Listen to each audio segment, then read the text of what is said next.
Imagine all your audio entertainment available in just one place. That's what the Audible app is all about. With Audible, you can always find the best of what you love or discover something new. Audible has an incredible selection of wellness titles and originals, like The Light Podcast by Michelle Obama, Work It Out by Mel Robbins, and Confidence Gap by Russ Harris. Membership includes access to Audible originals, podcasts, and tons of audiobooks that you can download or stream as much as you want. And as an Audible member, you can choose one title per month from an ever-growing catalog of titles to keep. The Audible app makes it easy to listen anytime, anywhere, whether you're traveling, working out, doing chores, wherever your day takes you. New members can try Audible now free for 30 days. Visit audible.com/motivation or text motivation to 500-500. That's audible.com/motivation or text motivation to 500-500 to try Audible free for 30 days. The weather is cooling down a bit. The leaves are starting to fall. Yes, it's that time of year again. Football season. And we all know the best part of any game day traditions are the ones that involve food. There's nothing like having everyone in your game day crew coming together to bring their best bites and argue over whose family makes the best chili. And while there's no need to mess with the perfection of game day classics, like a freshly grilled Oscar Mayer hot dog topped with Heinz ketchup and mustard, it's always fun to step out of your comfort zone and get creative with your recipes. Because there's nothing more fun than adding to your list of game day traditions, like making a creamy and delectable queso dip with Velveeta cheese that can be eaten with so much more than just chips. Now is the chance for people across the nation to find out whose game day eats reign supreme. It's your turn to show off your tasty game day food traditions. Go to www.gamedayfoodtraditions.com to share a photo of your game day food tradition to enter to win $10,000. Once again, that's www.gamedayfoodtraditions.com to enter to win $10,000.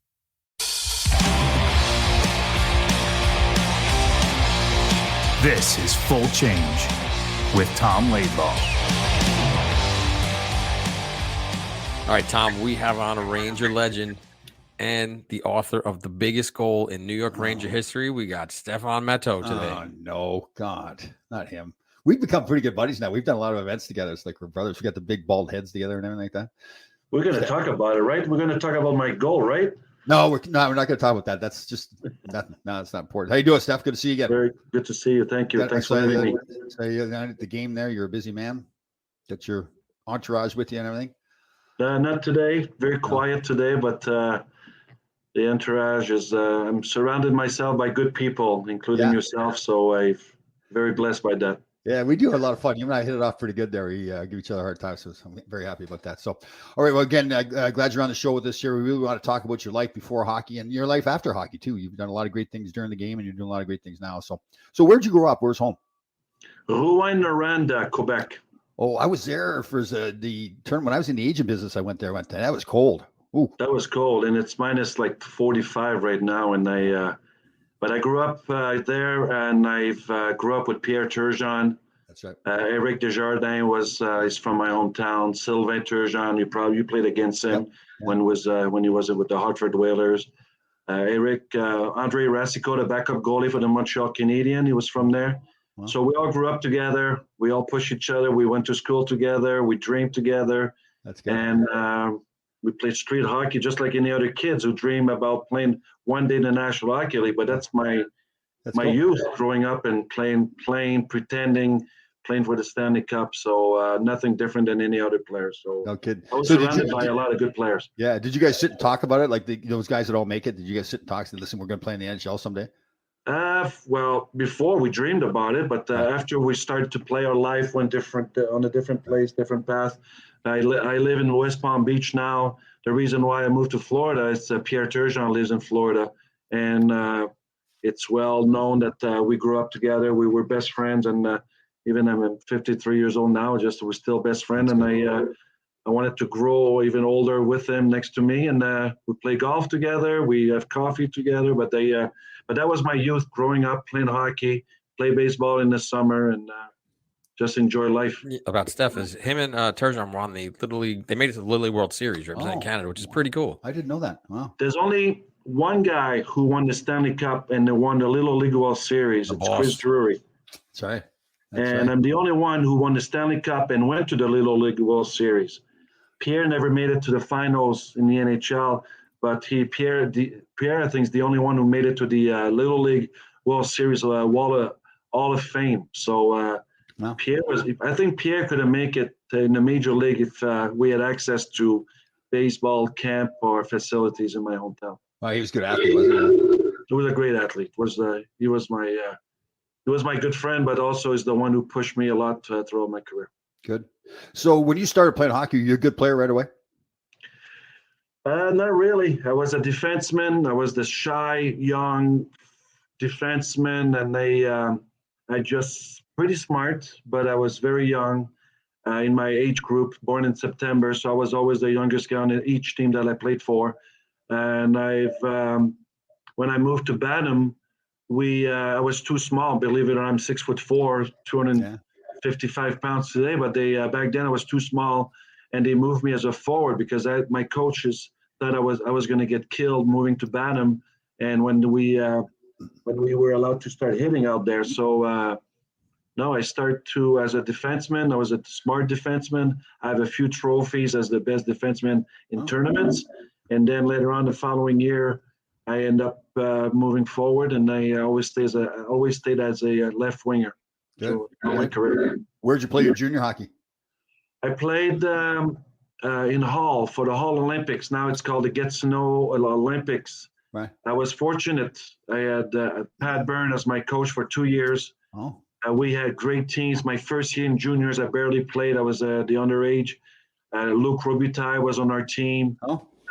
Sylvain Cote, you played against him. Yeah. He played for the Hartford Whalers for a year and a half, and then they sent him down for just that time period to go to the Memorial Cup. Benoit Brunet, Montreal Canadian player. Guy Rouleau, the best hockey player I've ever seen in my life, never made it to the National Hockey League, but he played on the same line as Luc Robitaille. I think he scored like 92 goals in 62 games. Guy passed away a long time ago, but he, to me, was probably the best hockey junior player I've ever seen in my life. So I played with Luke out in L.A., Luc Robitaille. And see, he's a late draft pick, though, right? Like, was he a good player in junior or not that good? He was outstanding. He was slower than the Zamboni. They were saying they were questioning if he was going to make it in the National Hockey League because he didn't have good feet. Right. And but in my first year, his last year of juniors, he scored like 190 points. Right. And he was named the best player in Canada in the junior league, and he was outstandanding. But the juniors, as a 16, 17, you don't produce as much. But when you turn 18 and 19, that's when you produce a lot. But Luke was extremely talented, and he became I think the all-time best left winger in the league. Yeah, and it's funny how they kind of take guys like that and they say, well, they can't skate that well, so they're not going to be players. And they overlook like the skill and the vision and all the shot and all that kind of stuff. So he was good. But to answer you, I think he was a seventh rounders, ninth rounders or something in LA. And he came back from, he went to a camp. My first year, came back from the Kings camp. He had a black eye. He ended up fighting one of the tough guys from the American Hockey League. Oh. And Luke had to prove himself that he belonged to the National Hockey League. But that's another life lesson that it doesn't matter where you start. People will tell you if you're fast enough, slow enough, good enough. And Luke had to prove himself, and he kept working his butt off every single summer to get better. And he was not the best skater, but he was one of the best player I've ever seen. When he had the puck in the slot, that he knew where to put it. So you don't score 700 goals in the National Hockey League by being lucky every single time. So. Totally. And he competed hard too. Like he was not a soft player. Like he didn't back down. He was not a soft player. Barely. He never took any nights off. And if he had a night off of points, the next game he would have 6-7 points. So it was crazy to see him in juniors. And later on I played with him briefly with the New York Rangers. It was fun to see him as an all-stars also. So good guy. Yeah, he's a good man too. Good teammate and everything too. So where were you drafted in NHL draft? I was drafted before the draft. I was interviewed by the Detroit Red Wings, the New Jersey Devils, and the Calgary Flames, and was 21 teams back then. So, like I like to tell the stories. Like we're not that old, but we were. I played in a league where there was only 21 teams, and I was the 25th overall by the Calgary Flames. Oh wow! That was the year that Turgeon got drafted first overall. And Brendan Shanahan was second overall. Right. Glenn Wesley, Jimmy Waite, Joe Sakic. Theron Fleury was a 5th, 6th, 7th rounder that year. Wow. So there was when you look at the map of the all the players that went into that 1987 draft, there's some pretty good players. I was 25th overall by the Calgary Flames. Very good, very good. It is hard to imagine, right, that we played in a league when there's 21 teams and now there's 32. Well, you probably played in the league when there was 8 or 6, no? 6, yeah. You started, right? We had the leather helmets and everything, yeah. Yeah. And so did you jump right into the National Hockey League after the draft? No, I wasn't ready. Physically, mentally, I wasn't ready. I was just a 6'4", 175-pound kid, a lot of speed, but mentally I wasn't ready. The Calgary Flames won the Cup in 1989, so they were loaded. But to be honest, I wasn't ready to make the team. So I did 2 or 3 training camps. I finished my career in juniors, and then I went to Salt Lake City, Utah, for the Golden Eagles. I finished the season in the playoff. The following year, I made my professional debut with the Golden Eagles. I played the whole year. I played 81 games that year. I never got called up once. Oh. The following year, 1991, the team was loaded. And as a player, you kind of know how many players has a one-way contract. So you look at the board, the Calgary Flames had 23 players under contract on a one-way contract. So there was no room. So I had a pretty decent training camp. And I went along, and the week before, Colin Pettersson, I don't know if you ever played with him. Sure, yep. He injured his knee, and the verdict, he was out for the season. All right. And that opened the door the week before the season started. And Tim Sweeney, myself, were competing for the last spot on the left side. And they put me one game with Doug Gilmour and Theron Fleury. I scored a goal. And the next game I played with Joe Nieuwendyk and somebody else, and I scored another goal. So the door opened right there, made the team, started the season with the Calgary Flames, and I never looked back. Wow, So, very good. I got my famous Colin Patterson story. Remember Shane Churla, the tough guy? Yeah, of course. So I was with the Kings and he was with the Flames, and he was just a nutcase too. There's a big brawl going on, and I ended up with Colin Patterson. He wasn't a fighter. At that point in my career, I wasn't much of a fighter either. I had him down. I was just holding him. We weren't fighting or anything like that. And Shane Churla got loose.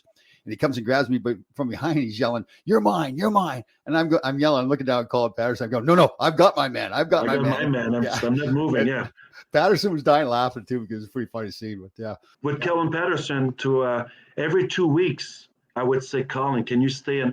Because I was getting paid we were getting paid every 2 weeks. Right. I would come up to him every single 2 weeks. Said, "Can you be out for another 2 weeks?" And he was laughing every single time. But I was like, No, I'm serious. Like in the minors, you make $1,000 every 2 weeks. Right. And with the Calgary Flames, I was making $5,000 or $6,000. Right. So every 2 weeks, every paycheck, can you stay in there? He was out for the whole year, and I think I bugged him for the first 2 or 3 months. And but I really liked the man. He played to his benefit, to his credit. He played he was out the whole year, and we lost to the Edmonton Oilers in Game 7 in the first round. And that's when they said Ticken and scored 3 goals, and they beat us in overtime. So but Colin came back and played Game 7. Never played a game the whole year except Game 7. Oh wow! And they sat out Sergei Makarov. Wow. Doug Riseborough sat out one of the best players on the planet. Wow. Sergei Makarov to put in Game 7. Colin Patterson. That says a lot about Patterson, right? Yeah. Yeah. Steph, do you remember your first goal with Calgary? It was in Winnipeg. It was a high stick against Stéphane Beauregard. I didn't celebrate it because there was no way they were going to call it a fair goal. And sure enough, I was on the bench. It's all right, the goal is great. So I was not happy because it was a high stick, but I remember that thing was my 4th or 5th game in the National Hockey League. Very cool. How many years did you spend in Calgary? Not long, like any other teams that I played for. No, it's because everybody played the whole year, 80 games. It was because everybody wanted you, Steph. That's why. Everybody wanted me. Yes. I was And my second year, I got hurt. The 4th game of the season, I had a calcium deposit on my left thigh, and I was out for 3 or 4 months. And that's when Cliff Fletcher went from Calgary to Toronto, and Doug Riseborough took over as the president, coach, GM, or whatever of the Flames. And we didn't see eye to eye right from the get-go. So when I was available, I was pretty much out for the season. They traded me to Chicago for Trent Gianni. Oh. And I moved to Chicago, didn't play for the first 2 months. and I was ready for the playoff, and we lost to the Stanley Cup Finals in 1992. Right.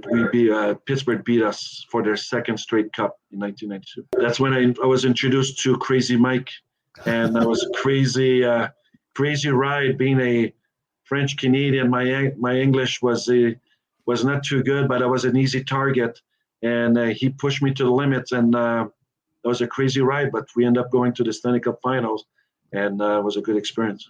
So do you think he got the most out of you? Like he really helped your career? I would never know. It's a very good question, because I was some players, they don't need a kick in the butt to get going. Yeah. And I was an easy target. Yeah. Looking back, sensitive, afraid to respond, afraid to ask questions. Yeah. And I kind of took it every single time. But I think he was I played for him on 4 different teams, played for in 13-year career. So now that I look back, I think he really helped me. But at the time, I didn't think it was fair to be him and Daryl Sutter. I didn't think it was fair at the time to be so hard on some of the players. Right. But now looking back, as if I was the coach coaching myself, I think I would have been hard on Matteau also. Right. So, But there's one thing about being hard. There's another thing about just being rude and ignorant, though, right? well, there's abusive behavior, and I think they crossed the line so many times. But there was no cameras, there was no back then, so they were hard. But that was the life that we live in. I'm not.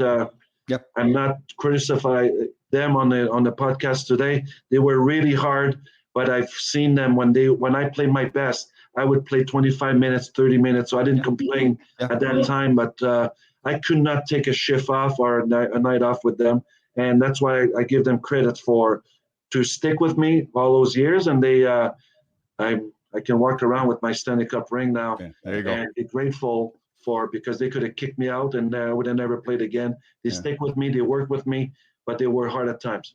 Right. So you go from Chicago to the Rangers? I went to Chicago to the Rangers in 1994. There was rumors, but we didn't have iPads or we didn't know. We heard some rumors, but I didn't read the papers. I was unhappy in Chicago. I guess they were not unhappy the way I played at the time. And the deadline, I think it was 1 o'clock or 12 o'clock in Chicago time, and there was an optional practice. No coaches were on the ice, so I knew something. I felt, you have the feeling that you're going to go somewhere, but you still don't know where you're going to be at the end of the day. So it was 12:15. I was looking at the clock, and every minute was coming so slow. As 12:16. The deadline was at 12. 12:22. I made one. I was the only one left in the building on the ice, and I did the final lap. And Paul Baxter, my assistant coach at the time, was come over here. So, oh boy, I got traded. I still don't know where. Right. And he goes, management wants to talk to you upstairs. And I joked about it. I said, well, can you tell them that I'll talk to them tomorrow? I had a very stressful day. And he looked at me, he goes like, come on, moron, just freaking go up there and you got traded. But he didn't tell me anywhere where I was going to. And so Bob Pulford, Daryl Sutter, Baxter were all in the office, and they all had their head down. And that's when I found out I got traded to the Rangers for Tony Amani and Brian Noonan, 2-for-1. So that, to my surprise, because we played the Rangers a few weeks before and we got smoked in Chicago. And to me, my first impression, I've said that many times over the years, that I thought I was going to be there for safety, just in case someone was going to get injured. They would put me in because I was pretty good at filling holes and stuff. Sure. So to my surprise, we flew to Calgary the very next day, Brian and I looked at one of the most beautiful board ever: Grave, Messier, Anderson, Matteau, Kovalev, Larmer. And I didn't have a cell phone, but I would have taken a picture. Yeah. And that's when I found out I was all right. He made the trade. There was no injury reported. So, all right, I'm on the second line. Just don't screw it up. Just play your game. And I never happened in my career. We were down by a goal, and we pulled a goalie out, and Keenan kicked me in the butt. Said, all right, you go. I turned around. So where do you want me to go? Get on the freaking ice. And I tied the game with 25 seconds left in the game. Everyone jumped because I haven't introduced myself yet because we got there. So that was my introduction as a New York Rangers. Wow. The next night I scored in Edmonton, and But that's to the credit to the 1994 players. They were amazing. They welcomed me pretty fast, and Mike Keenan, he trusted me, put me on the second line, and the history is the history. What? 2 weeks later, who would have known that? Definitely. Well, that's a real compliment too, right? As much as Keenan picked on you all the time, he obviously had a role in trading for you and then putting you on that second line right away. So it says a lot about you and your career. So good job. Steph, when you came, did you guys know that you had a shot at the Cup that year? And with the Rangers? Yeah. Of course. They were the best team in the league, and they were the fastest team. And I remember when I played them in Chicago with Messier, and that was the fastest game I ever played in my career. It's like I tried to explain that to people. You are standing on the highway with the moped, and you get on the highway, like everything is going so fast. And then sometime in the NHL, if you're not ready, the game can be very, very fast. And my first game, that game against the Rangers in the old Chicago Stadium was no exception. Like they were so good. They moved the puck so well, and they kicked our butt. So that's why when I got traded, they made so many moves that day. I came in, Noonan came in, Anderson, McTavish came in. That's a lot of players, 4 or 5 players coming in, 4 or 5 coming out. So there was a lot of movement, a lot of excitement. And right away, they were talking about the Stanley Cup. They were not just talking about, all right, let's hope that we're going to do pretty good there. Let's win for this. That was the language that, without being cocky, it was very respectful, but let's win. And the games that we lost, it was, all right, let's concentrate on the next game. And that was an amazing 2.5 months that I experienced. Did you score any big goals at all during that playoffs? Or? I scored first game against the Islanders. I thought we beat them 6-0. I know where you're going with that, but it's I'll play along with you. Yeah, there I you go. scored my first goal against the Islanders, and I thought that was the biggest goal ever. Yeah. And it was a build-up. I scored 2 goals against the Islanders, 1 goal against Washington in the second round, and then I played my worst game. Talking about the ups and downs of the game. And first game, we went to double overtime. I must have gave away the puck about 10 times. Stéphane Richer on the other team. Bernie Nichols, Sneaky Nichols would freaking call my name. I would pass it to him right on his stick, and he would be laughing right in my. So that's how nervous I was. We lost the game in the double overtime. Steph Richer scored a winning goal, and we had a day off the next day. I went to play golf with a friend of mine from Calgary. I couldn't even finish the first 9 hole because my head was spinning. Right. I'm going to lose. We're going to lose it because that's the thing with me. I was really hard on myself when things were not going well. And that game was totally a shock. Like I was depressed, not fun to be around, and I couldn't even finish the round. And the next day we beat the Devils, or 2 days later, tied the game. And then game 3, I scored my first double overtime goal in New Jersey. I thought that was the biggest goal. All right, I can retire right now. And the moment was amazing, especially in the 3rd round.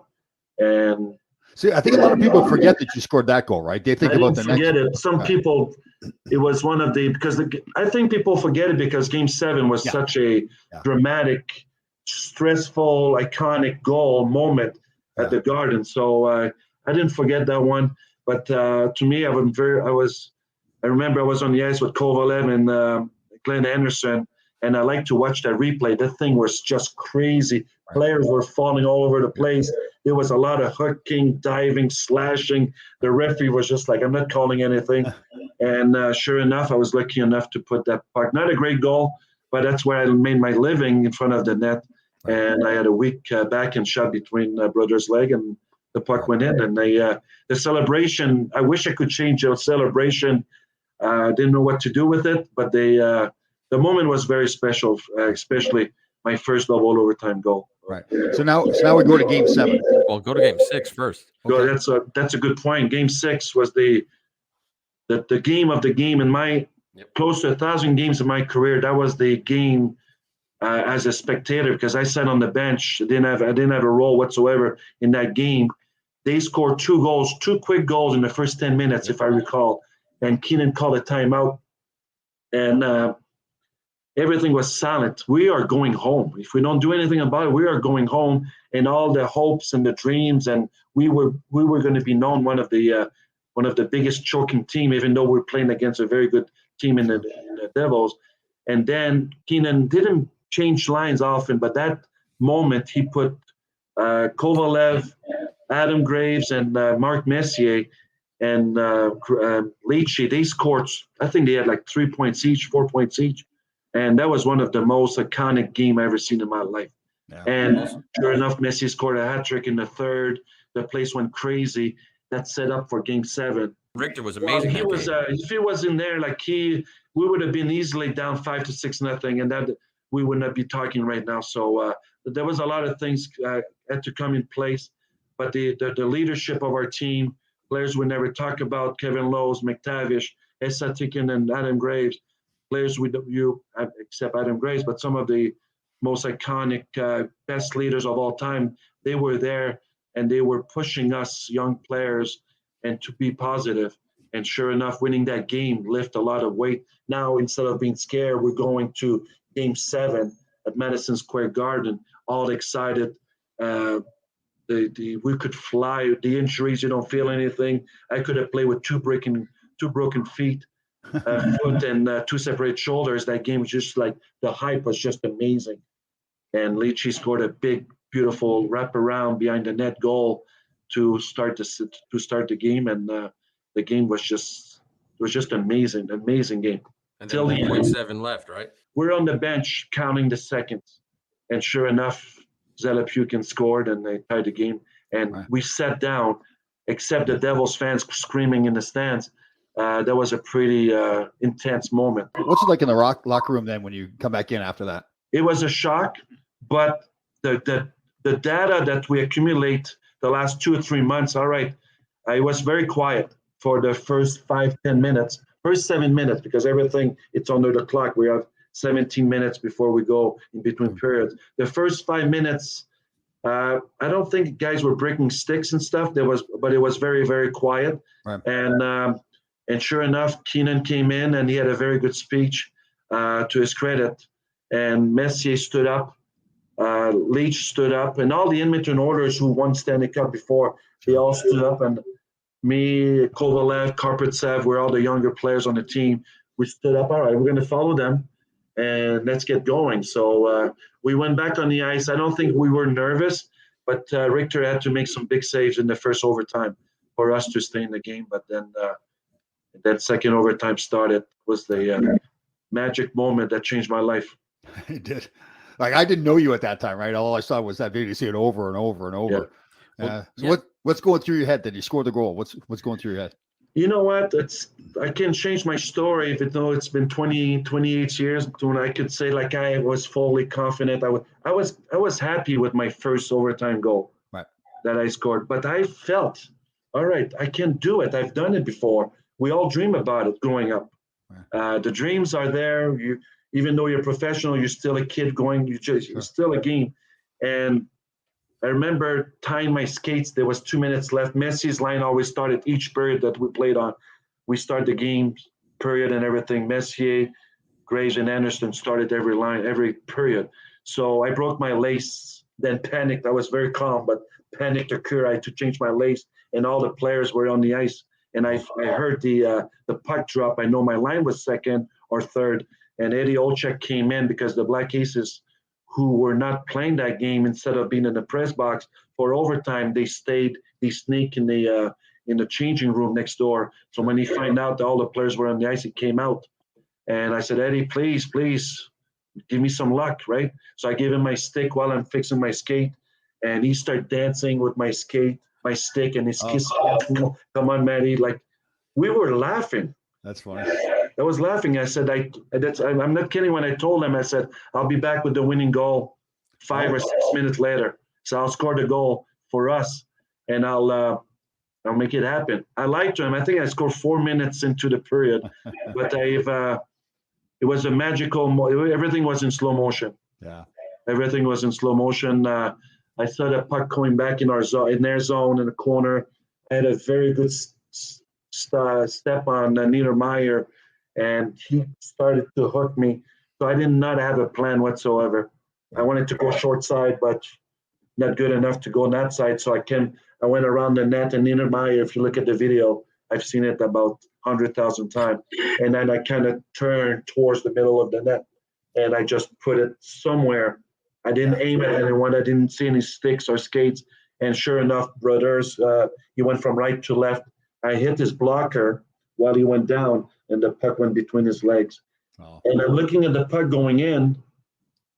I said, "Oh Jesus, what a freaking goal!" And then we are going to the stand. I didn't think about my personal success. I thought about being a good team player. I said, "We're going to the Stanley Cup. We are going to the Stanley Cup final," and that was a magical moment. That was, I tell everyone that if I could fly that day, I would have fly around the Madison Square Garden. I would high five everyone. That's how much I felt. That's that happiness to the highest level. Steph, do you have that? Do you have that puck? I wish. It's gotta be I didn't keep anything. I look at the videos, brothers on his back, on his butt, and he just swiped the puck out. Oh. And if I thought about it, I should have just jumped on it. But I don't think back then sweat jerseys, sticks, gloves I didn't keep any of it except my old skates that I've now it's in the garden. When they redid the garden a few years ago, they asked me if I had a piece of equipment from the '94, so I gave them my skates.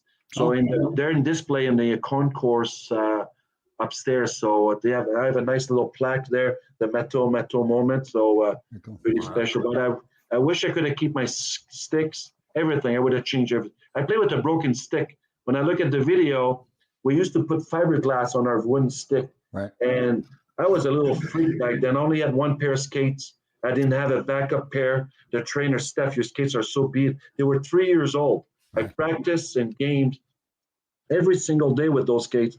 And my stick was broken, but I loved the stick. So I scored with a broken stick. So did you? Yeah. Oh, wow. Because I never used slap shots back then. I never controlled the pucks. I didn't need a great stick. I just needed a comfortable stick. So when the time was needed. So then we'll fast forward a little bit here. You go and win the Stanley Cup. Now, I never won the Stanley Cup. I was in the semifinals twice. I can't imagine what it's like to win the Stanley Cup. How was it for you? The biggest hurdle we had was the Devils. Obviously, two of the best team in the National Hockey League, but we still had to produce. Game one, we lost to Vancouver. Greg Adams, I think, scored. Yep. I think he scored we lost the first game, and then we won the next three. Down 3, we were up 3-1. No. Yeah, you're up 3-1. Yeah. Vancouver, yeah, they came back. Yeah. Game 5, we lost at the Garden. We went to Vancouver. We lost. Jeff Brown scored 2 goals. We lost Game 6. Was the longest flight ever coming back to New York, but that was another great experience. Now looking back, so then another Game 7. That was another great experience. So. So then after the Rangers, did you stay with the Rangers the next season? I went to the Rangers. We went to a lockout the following year. Oh, that's right. Yep. And I still had a 1-year contract. We showed up in camp. I was out of shape because they said the season was going to be canceled over and over. That I think that was the pressure. The NHL said we're going to cancel. So I didn't work out whatsoever. So after Christmas, they called us. So you have to be in New York in 2 days, and the season started in a week. We should not gloss over that night. That was a crazy night in New York, and then there's a parade too. That's got to be something really cool to be involved in, right, Steph? The parade was too short to me. It was like one of those people, like a million people outside, and it took a while to get the crowd because people recognize their football players, the baseball players, the Yankees, but people don't recognize us without our helmet. Sure. So we all had our jersey on. We were I was waving at everyone, but I was looking straight forward. And then I get hammered by a roll of toilet paper, and I turn around, and while I throw it back in the stands, people saw my name. Oh. And then the whole roar of people on my left start screaming Matteau, and then I said, wow, that was so loud for myself. Yeah. And then when I turned left, the crowd people on the right start going crazy. And then when I realized I could play the crowd like this, the parade was over. But it was another magic moment at the Garden, Game 7. The parade, just the 2 months of hard hockey, and just to be rewarded and lifting the Stanley Cup, that was just amazing. Good. So it's all done. How many more years did you that was it for your New York Ranger career? Rangers, I played the following year. That's when Colin Campbell came on board. Didn't start well with him. I was the Mike Keenan's boy. I came into camp. Now I look back, instead of blaming Colin Campbell, I came into camp in totally out of shape. So I didn't start well with him. And I got myself in trouble. I didn't play much, even though I was the hero a few months before. I didn't play much the following year. And it was just a matter of time. I got traded. The following year, that year we lost to Philly in the second round. We get pushed around. They traded Zubov. I got traded to St. Louis the following year for Ian LaPerriere. I played for Keenan again for two and a half years in St. Louis. I had a chance to play with my buddy Turgeon, but also play with Wayne Gretzky, Brett Hall. You know, people don't know that, but I played 5 shifts with Brett Hall and Wayne Gretzky. I had 5 points. Oh, did you really? And I went to our assistant coach at the time. I said, what's the issue? Like, I have 5 points in 5 shifts. I should be playing more often. He goes, Steph, you should have 8. You're slowing them down. Like, I said, all right, I'm going back to my second or third or fourth line. So that was a magic. When he got traded to the Blues, we didn't know how to call him. Yeah. Should we call him Wayne? You played with him in LA, right? Yeah, that was the same thing. I was in LA first, and then he got there. It's the same thing. It's like, holy, how do we call him? Mr. Gretzky? You can't do that. Like Wayne, he's not my buddy. So I assisted on his first goal as a St. Louis Blues, his first game in Vancouver. So he made a book, a Gretzky book or something, and in the picture you see me jumping right, and I hit his helmet, and his helmet was up to his face, and me, Gretzky and Hall, and that's my running joke for the last combined. We have the best line in hockey. I think we have 5,000 points combined, so only have 300. The other 2 have the rest. So that's cool. And how many years in St. Louis then? 2.5 years. We had great teams. Then I got traded to the San Jose Sharks. I played there that's the longest I played, 5 years. We had great teams. It's a great city to play for. But we were against the Colorado Avalanche. They won a few, the Dallas Stars and the Red Wings. So we had no chance, to my opinion, that we were good, but compared to those 3 teams at the time, it was almost impossible to beat them. Right. Then I retired I was a free agent my last year. I played and I signed with the Florida Panthers for 1 year. Keenan was there. I called Mike. I said, Mike, I need a chance here. Things are not going well here. I said, all right, we'll sign you up for 1 year. And then 2 months into the season, I was out of the lineup, not physically, not mentally prepared to retire. I didn't finish like Michael Jordan finishing up on his on the winning shot, but it was a long year, but it was a good learning season for myself in my life. So you knew at that time your career was over? Yeah. I didn't tell anyone. I didn't tell anyone I was retiring. I didn't know I was retiring. There was 10 minutes left in the game. We were out of the playoff with the Panthers, and that's the only time I missed a playoff in my life. 13-year career, my last year with the Panthers. And I said, that's it. I can't take that crap anymore. And I started crying on the ice, on the bench. I'm like, I didn't tell anyone. I said, that's it. I was 33. And I scored on my last shift. And against the Flyers, Juronic was on the Flyers. He goes, Steph, your last goal, we were supposed to have a bonus for the best defensive team in the league. So I don't give a crap about your. So anyway, I scored with 2 minutes left in the game, and I called it quit right after. I didn't announce anyone. I didn't have a press conference. I went home, didn't tell anyone, and that's how I felt for the next 3 or 4 years. So how were you feeling then at that point when you knew hockey was over for you? How were you feeling mentally? Mentally, I was lost. Physically, I was okay. I was lucky enough to be accept a few concussions that we all have through our career. But I always felt the first 3 or 4 years of my retirement, I didn't have a complete career. I've a few highs, but mostly a lot of disappointment. I was really hard on myself. Yeah. Growing up, I was the same way, and carrying on in my career as a professional, I was really, really hard on myself. And when I retired, man, I should have done better. I should have done that. I should have done this. But talking to my teammates who retired as some Steph, I think we're all going through the same thing. Yeah, totally. A lot of us go struggles. Not all of us are Wayne Gretzky or Luc Robitaille or Brett Hall. A lot of us has to grind it out. I grinded out for 13 years. Now I look back, man, I played 13 years, over 850 games, 12 years in the playoff, one Stanley. So I accomplished a lot. But it took me, the question is like 3 or 4 years. I was at lost. I didn't know what to do with my life. I didn't think I needed to do something in my life. And then after 3 or 4 years of drinking coffee with my friends in Montreal, Donald Odette and Patrick Poulin, I said, all right, maybe I need to do something else. So I bought a travel agency. I love traveling. I bought a travel agency. I got to organize a lot of group travel, but I was still uncomfortable going into the office and looking at people coming in the office and say, well, you won the Stanley Cup and now you're standing behind a desk selling trips. I was still hard on myself. So I didn't like that feeling, but that was the pressure that I put on myself. But then I was a rep. I was a rep for Hockey Stick, Combat Stick. I was a rep. I had 12 NHL team. I did not sell one.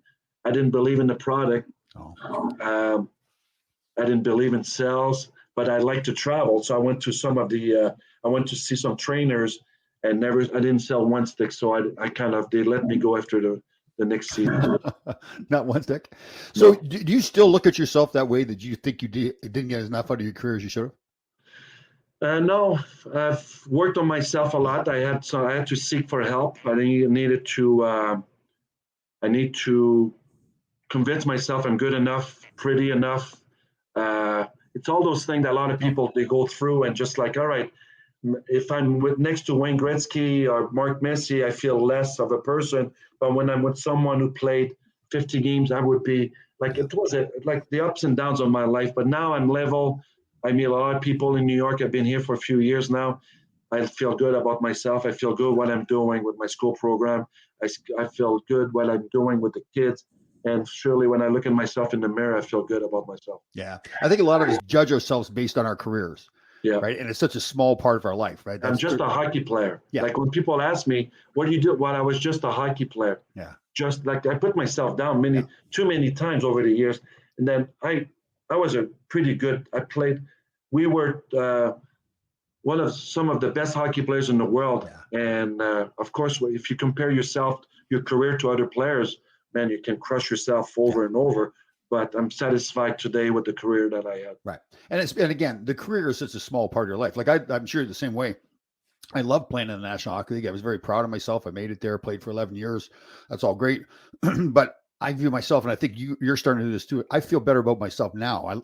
Not to diminish the game or the people in it. It was fantastic. But again, that's hockey. That's not really who you are as a person. That's not who I am as a person either. That doesn't define who we really are. So, yeah. So you've gotten to that point in your life? I'm very comfortable today. I'm still working on myself. I've been sober for 21 years. Oh. I'm very proud of that. It's one day at a time. I'm not afraid to say it. I'm not afraid to share that with anyone. I help a lot of people along the way for the last 15 years. I help myself. They help me. So they showed me to help others. And that part is I'm very comfortable. So good deal.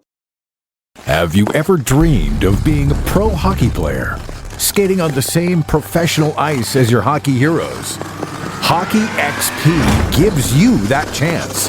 Join us and live your pro hockey dream for one night. A Hockey XP event gives you the full professional experience, a ticket to an NHL game, a chance to network with other hockey enthusiasts, meet new teammates, and make new connections. An event-themed jersey and a swag bag full of sponsored gifts.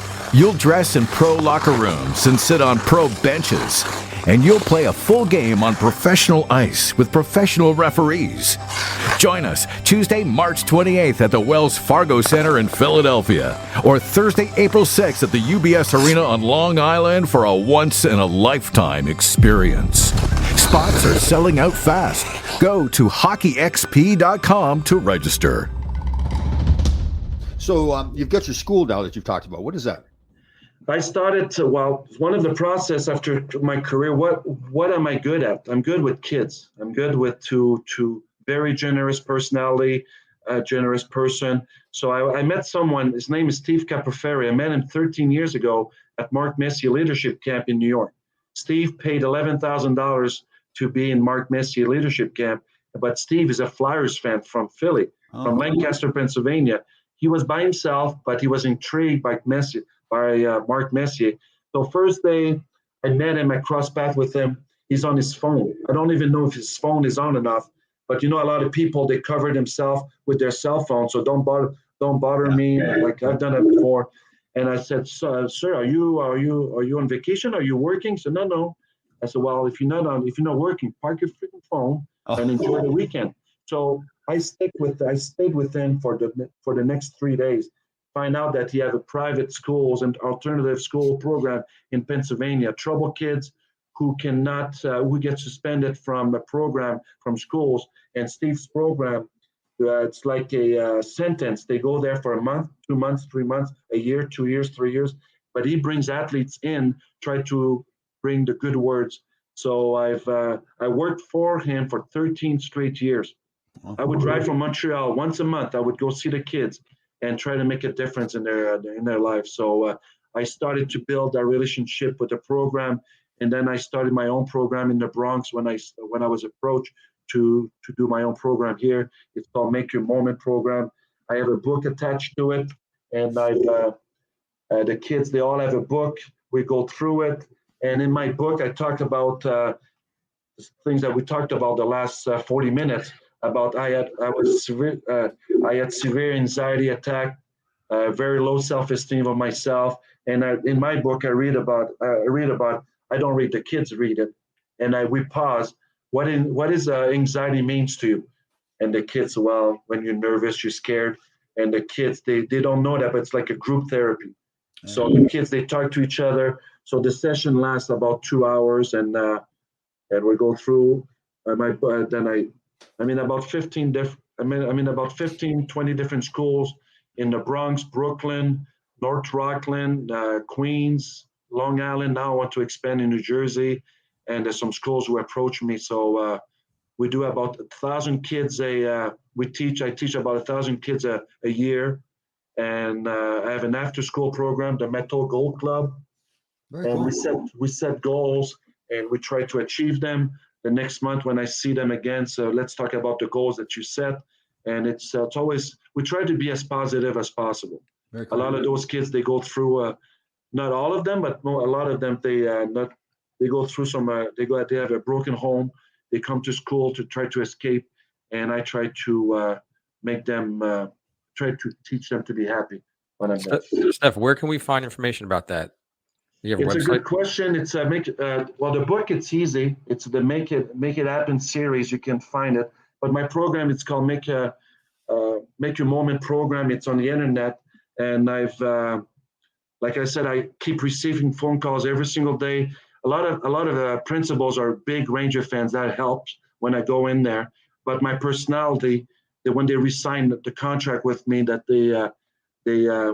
it's because they know I'm there for real. I'm there for the right reason. And Adam Graves came in with me. Jeff Nielsen from the Yankees came with me. I like to expand my program. The next year or two, I like to bring more Knicks, because a lot of kids are from the Bronx. They're huge basketball fans. They're big Knicks, Giants or Jets fans. So I like to bring more different athletes into my program. Right. So it's called Make Your Moment is what it's called? Make Your Moment program. Yeah, I created it. I'm the CEO, and no one can fire me. So there you go. So you've gone through a lot. So you had low self-esteem through all this time during the National Hockey League. You score the huge goals in overtimes. You win the Stanley Cup. You've got this low self-esteem, suffering from anxiety, and you feel like now, are you to the point now where you love yourself? It's a process every single day. Like I'm being very sensitive, but I get less affected for the little things happening in my life. Right. And I've learned over the years, and I used to keep everything inside. Right. Now I talk to people. I would call Pierre. I would see you at the garden. I would talk to you, maybe not on a personal note, but I'm not afraid to talk to someone, and knowing through the program that don't keep everything. That's why I try to teach the kids. I said, you might think that's the end of the world for you right now, but if you can just find the courage to talk to someone, and maybe that day could just like, all right, instead of doing something stupid, that would just like, all right, I'll be all right. So. Isn't that true that we used to worry so much about what other people thought of us? Like we didn't want to open up or seem like we were weak or anything like that. And now, like I'm the same as you. I open up and I say like this, and I love you, or I love myself, or whatever it is. We talk about passion and everything. And I wouldn't have talked like that before. And now I realize people are actually respecting us more because we do talk like that, right? Well, that's a good point. I would not go to a room if I thought people would be looking at me. Just like and Marc Messier, just to give you an example, the night that they retired Marc Messier. Jersey at the Garden, there was a party on a huge party. Cool and the Gang was there, and because I walked late into the meeting to the party, I walked there by myself. I was crawling the walls, and I left after 2 minutes. I had panic attacks, and I started walking around New York City, and I said, "What am I doing?" So I was lost for many, even though after I retired. But I would say the last 10, 12 years. Having a sponsor in the program, talking to people and telling my story to others, realizing I'm not the only one. And I'm not there to change the world, but ever since my story came out a few years ago, people come up to me and say, well, I've been sober for 2 years. 2 games ago at the Garden. I've been sober for you hug him, keep going. If you ever need, I give them my phone number. You can call me anytime. So I'm not the only one.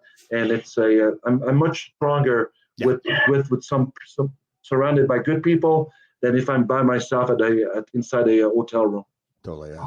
And you're making a difference in people's lives too, right? Like by opening up and sharing your experiences, you're not weaker, you're stronger. That's the big thing, right? People looking at you like, wow, he's incredible, man. Look at all the things he did, how he was feeling while he's going through that, how he's changed his life now, and how he's changing other people's lives. So you should be very proud of yourself. That's fantastic. Thank you. One day at a time. Today I'm having a good day. I'm talking to you guys. There you go. I'm having a very good. I'm very grateful. Thank you very much. My pleasure. And so one more time, the name of your program then? Make Your Moment program. And they can find that online? And the Matteau Gold Club. And it's an expansion. We're going to start we're going to go more on the Instagram and Twitters and stuff, because a lot of people, I think we do a lot of good things. I know we're doing a lot of good things, and the schools that I'm in, they became friends. I bring them to the Garden. They rent we have some suites sometime. I bring kids from the other, from the schools. They've never been to Madison Square Garden. So there's a lot of things that my program, myself, that we do, and I'm very proud of it. Yeah. Well, again, you know what? I know how you feel about yourself now. I do know now. But I think people like myself look at you in your career. First of all, you had a fantastic career, the things you accomplished. But me getting to know you as a person, I think you're an even better person now, which to me is a huge thing, right? You're not just sitting around saying I was a hockey player. You're making a difference in people's lives. So, Steph, thank you very much for having me on the show here. You're fantastic, and really proud of you. Proud that I call you my friend too. So, good job. Thank you very much. Have a good day, guys. Take care.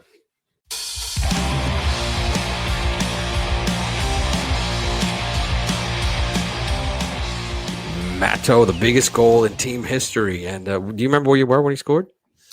Yeah, I was back in I was in Michigan because I was in the agent business at that time. I remember watching the Rangers during the playoffs and like kind of being jealous, like, oh, like playing there, I think, wow, it would be so good. But I was also happy for it too. But that goal was good. I didn't know him at the time. Obviously, now we've become pretty good friends. He's a good man. Yeah, it was a great story, and just the humanizing factor that he talked about, how he had anxiety. He mentioned Messier's retirement party. He had to leave because of a panic attack.